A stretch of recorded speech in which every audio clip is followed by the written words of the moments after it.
Okay, hello everybody. So yes, the title of my presentation won't be very original.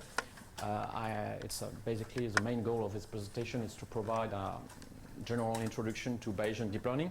I know that among you there are really specialists of deep learning in general, and some of you have trained variational autoencoders, or they have some experience in Bayesian deep learning. So for them, of course, this talk might be a bit, well, not so interesting.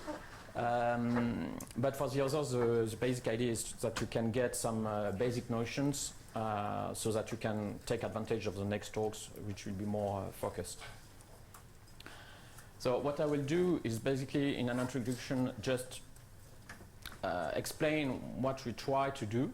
Basically, with Bayesian deep learning, we try to give the ability to deep networks to have the ability to estimate the uncertainty or their confidence in their own prediction. So I will present things quite intuitively, and then we'll see more theoretical things related to Bayesian statistics. And finally, we will put all the ingredients together to talk a little bit about Bayesian deep learning, which is the main topic, especially about Jens-Gall MC dropout. So supervised machine learning, interestingly enough, has been introduced in computer science without any reference to a probabilistic model. Initially,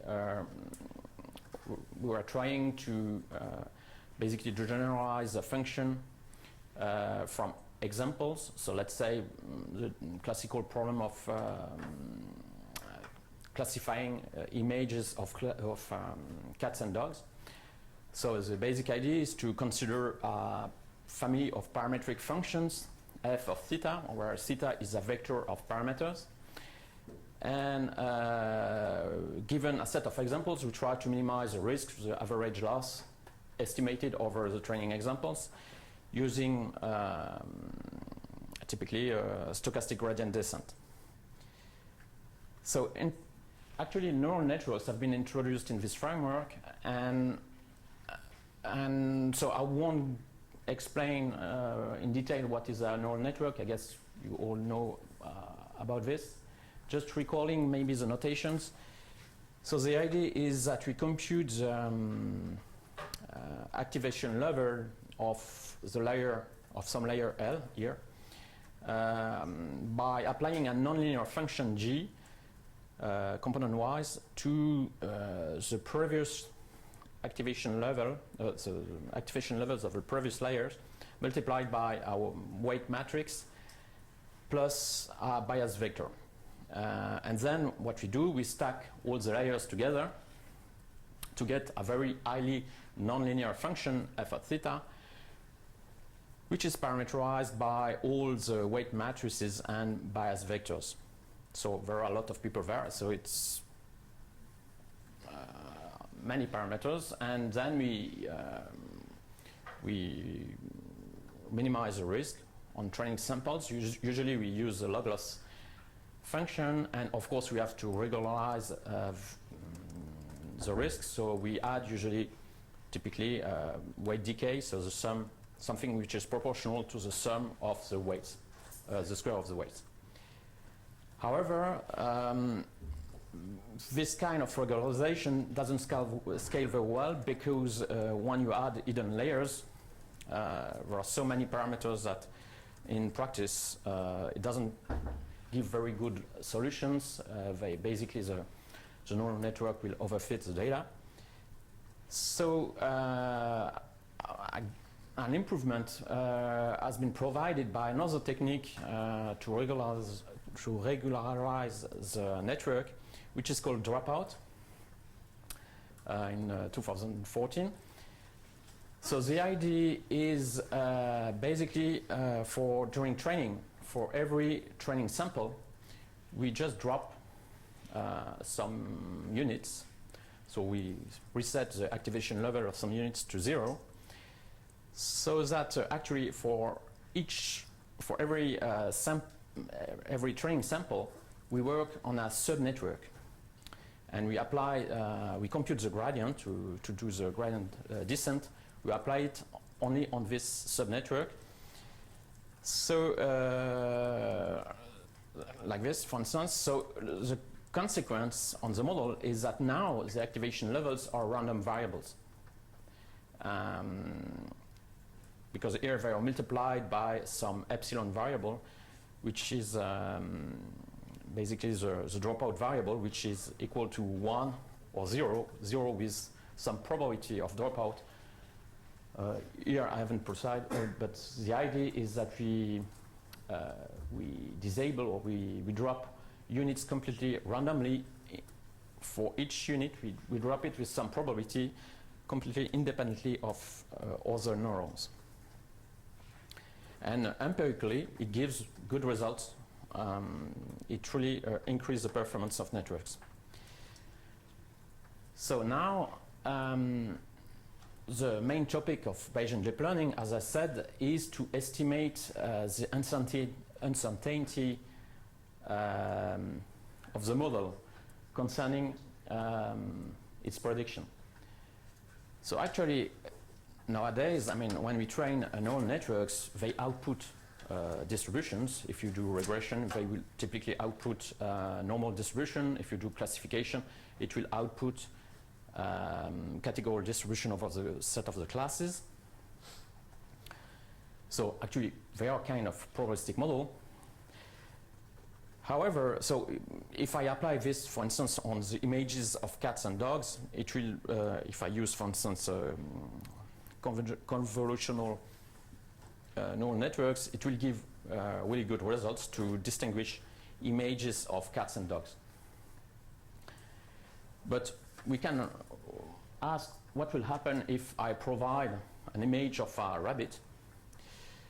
And actually we could say, well, maybe if we are lucky, the network will output 50-50 distribution. But it doesn't work like this way, actually. The convolutional network will maybe grab some features of the fur of the animal, of the fur of the rabbit, that looks more like a cat. Or it can grab some features of the ear, which looks like a dog. So actually everything can happen. You can get any kind of distribution as an output. So you might say, okay, just let's add a third class, which is an outlier class, collecting all the other types of images. But of course it doesn't scale very well.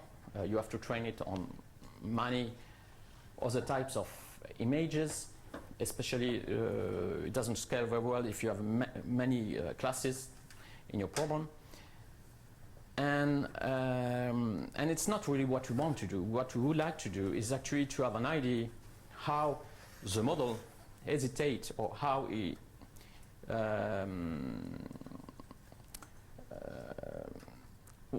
how difficult is the input for the model.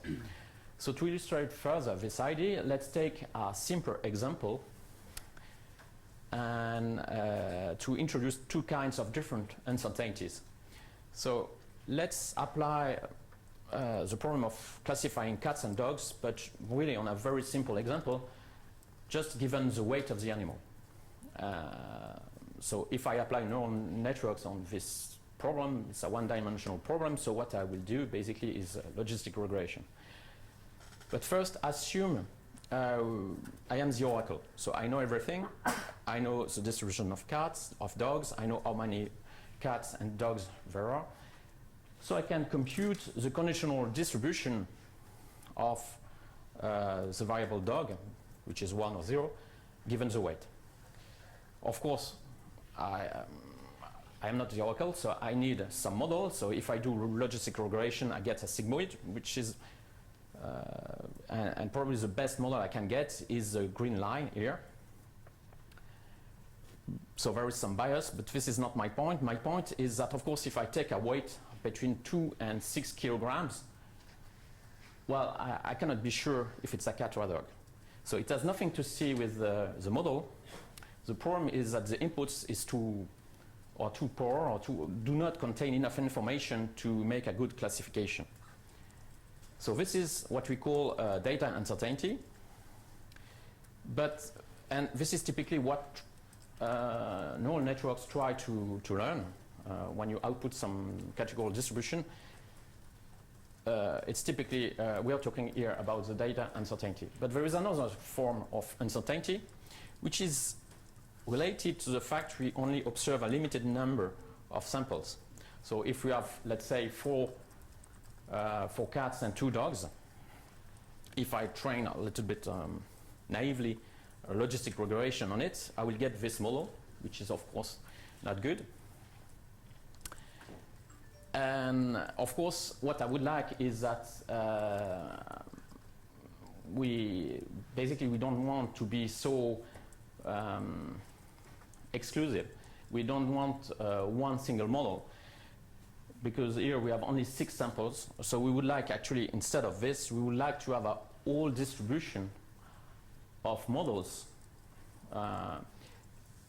in order to, not to be too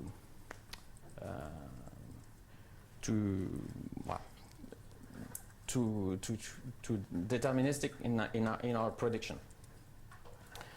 And this distribution actually express another form of uncertainty, which is called the model uncertainty. And in standard neural networks, this model uncertainty cannot be evaluated because we only estimate one single model, basically, one single set of parameter values. So now, to summarize, what we want actually with Bayesian deep learning is, of course, to have a model that outputs some distribution, but in addition, we want to estimate some level of uncertainties, data uncertainties, but model uncertainty as well. Why do we want to do this?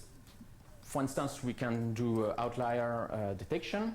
For instance, we compare by comparing the total uncertainty with some threshold. We can decide if it's an outlier or not. And this can be quite interesting in the context of adversarial inputs. Another application is the safety of critical real-time applications. So here now, with a Bayesian model, we can have, in addition to the prediction, we can have a level of uncertainty, and we can base our decision on these 2 pieces of information. So for instance, in autonomous driving, we can give the control back to the driver if the algorithm is uncertain about the situation. And in active learning or reinforcement learning, we can also, for instance, in case of active learning, we can basically we can provide to the experts that label new samples, we can provide in priority the examples that will be the most difficult to predict, or for which we have the highest level of uncertainty. So now the question is, how can we solve, estimate these levels of uncertainty? Of course, we would like to do it with respect to the best model, but it's not possible in practice. So what we can do actually is to basically to have an initial state of belief of what is our initial uncertainty prior to any observation, and update it once we get samples. And this is typically what does Bayesian statistics. So very shortly, Bayesian statistics deal with a probabilistic model. So for instance, if I have a discriminative model, I consider a distribution of the output given the input and given the parameter of the model, theta.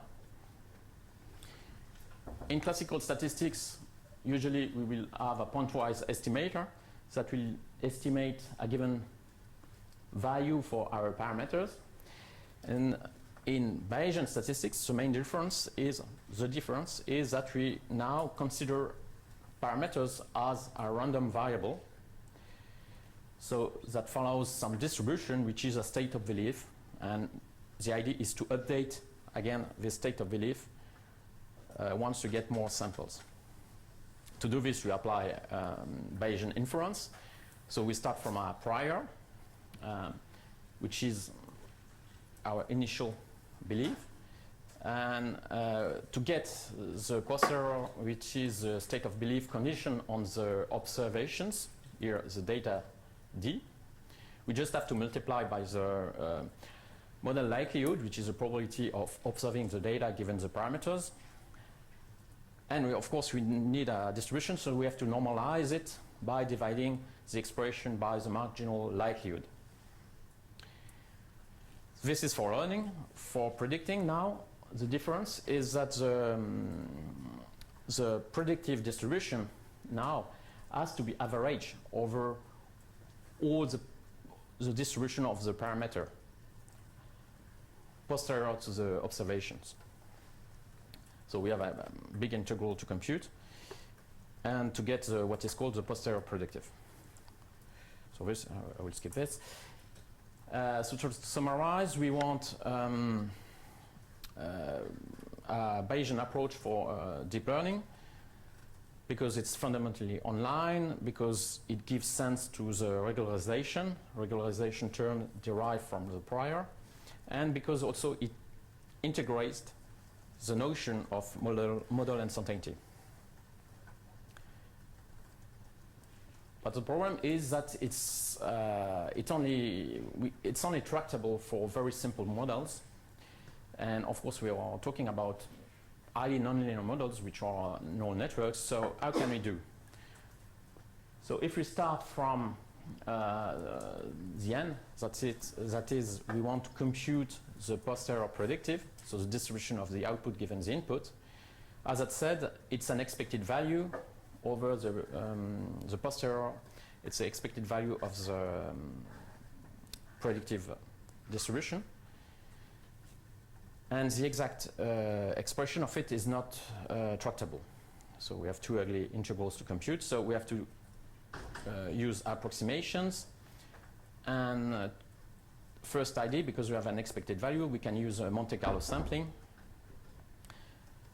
And the idea is, so we sample k values for the parameters of the model according to the posterior distribution. And then we compute the average of the distribution for each value of the parameters we sampled. Of course, it doesn't work because here the posterior distribution is itself not tractable. We still have one integral here. So we can work on the normalized distribution using Markov chain Monte Carlo. But again, we're typically talking about the prediction time. So we have to be really fast, and we cannot afford this solution. So the other solution is to use a proxy distribution. Instead of drawing samples from the real posterior, we draw the samples from a proxy distribution, which is quite similar to the posterior, but which is easy to sample. To solve this problem, we use variational inference, so to find the proxy distribution. So we consider a set of variational distribution, which are easy to sample, denoted Q of pi. So pi are the hyperparameters of the distributions, and we optimize this. We find the variational distribution which is the closest to the real posterior. That minimizes the Kullback-Leibler divergence between them.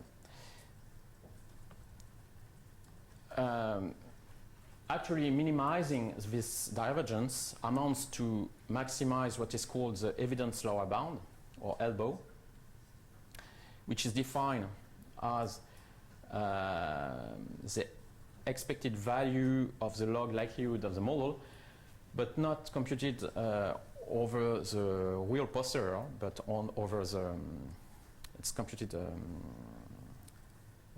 theta follows the variational distribution, minus what is called the prior KL divergence term, which is basically the distortion, the divergence between the variational distribution and the prior. And actually we can show that this elbow is equal to a constant, which is the log likelihood of the model, which was the ugly integral we didn't want to compute. But with respect to pi, it's a constant, so we can just ignore it, minus the divergence we try to optimize, to minimize, between the variational distribution and the posterior distribution. So obviously, minimizing this divergence amounts to maximize the elbow. Now, the important thing is to compute the gradient of the elbow, because we want to maximize it using gradient ascent. And to do this, actually, well, we cannot do it directly, because again, we have an integral and we cannot say much about it. But there are different techniques that have been proposed to estimate this integral in a stochastic way, using sampling. And one of them actually is what we call the reparameterization trick. Basically, it's a change of variable. It consists in saying that the parameter theta can be expressed as a function of some random variable epsilon, which does not depend on the hyperparameters pi. The dependence with the hyperparameters is through the function g, which links epsilon to theta. So in this case, we can change the variable. We can express the integral not in terms of theta, but in terms of epsilon. And we can, of course, split the log likelihood here. We can separate the samples. So the log likelihood is the sum of the log likelihood for each individual samples. And here, the nice thing is that we recognize an expected value, this time according to, with respect to epsilon. So we can do Monte Carlo sampling, and usually what is done is that we only take one sample. So it's a very rough estimator of an integral. But the idea is, because we do this many times on a large number of samples, we don't really care about this. It works in practice. And so here we have solved the problem of variational inference on complex models. It scales well with the number of samples, like usually with when we try to minimize the log likelihood. And actually, if we look at the expression, it's very simple. It looks like a normal problem of maximization of the log likelihood. The only difference is that here we sample. For every sample, we draw some values, different values for epsilon. So basically, since we don't have now a single model, we have a whole distribution of models. For each sample, we choose randomly according to the distribution, variational distribution. We sample a different model, and we average everything. Last thing, how can we compute from this the levels of uncertainty? So what basically we want is to compute the uncertainty of the output given the input. This is the total entropy. This is the entropy, sorry, of the output given the input. And we can decompose this expression in two terms. First term is the conditional entropy of the output given the input and the parameters. So actually, this is nothing but what we call the data uncertainty. It's the amount of uncertainty that remains after we know the parameter in average. And the second term is the mutual information between the output and the parameters given the input. And this is actually what we call the model uncertainty, because this is the amount of uncertainty we can reduce if we learn more samples of dogs. We can reduce this term. So to illustrate this, we can consider a simple example, which is not mine, which is from Jan Gal. Let's imagine we have, so for instance, in our problem of cats and dogs, we learn some variational distribution, and then we draw from this distribution 4 different models with 4 different values for the parameters. So imagine that in one case we only get, for the probability that the image contains a dog, we only get maximal probability. In this case, we have a null uncertainty for the data uncertainty, because all the distributions are extreme. But we also have a null model uncertainty, because all the models are consistent between each other. If now we get 50% outputs for every model, we have a maximal uncertainty for the data uncertainty, sorry. But we have a null model uncertainty because all the models are consistent, which is a converse case than the last case, where we have 1, 0, 1, 0. So in this case, obviously, because all the probabilities are extreme, the conditional entropy will be 0.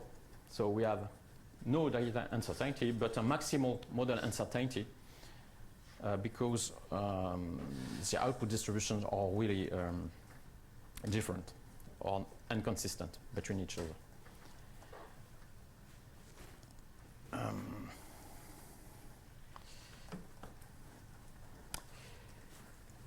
So Bayesian deep learning actually, of course, the idea of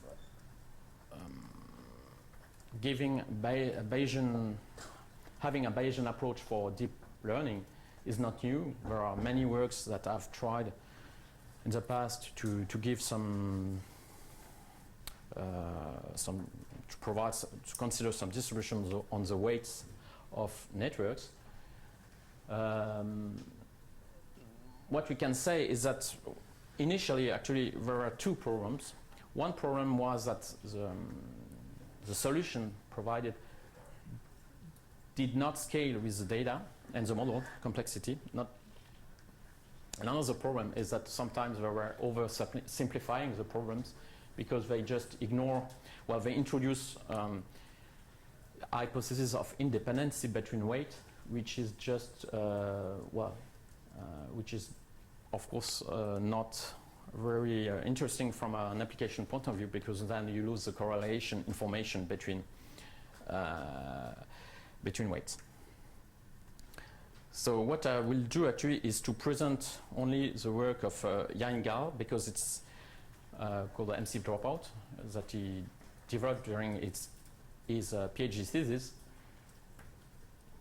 Because it's quite simple, actually. The result is really very simple, as you will see.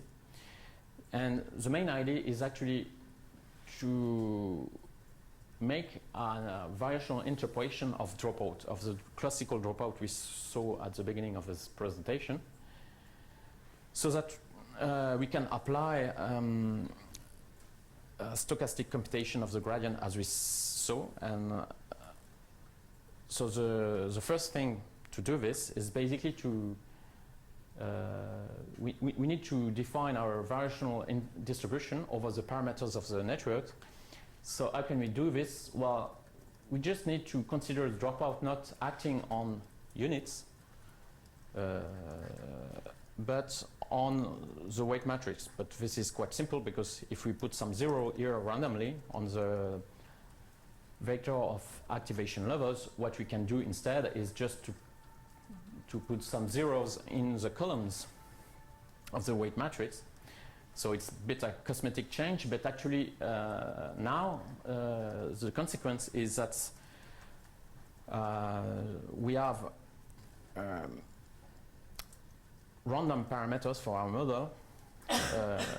Now, instead of having weight matrices which are deterministic, they are now random variables.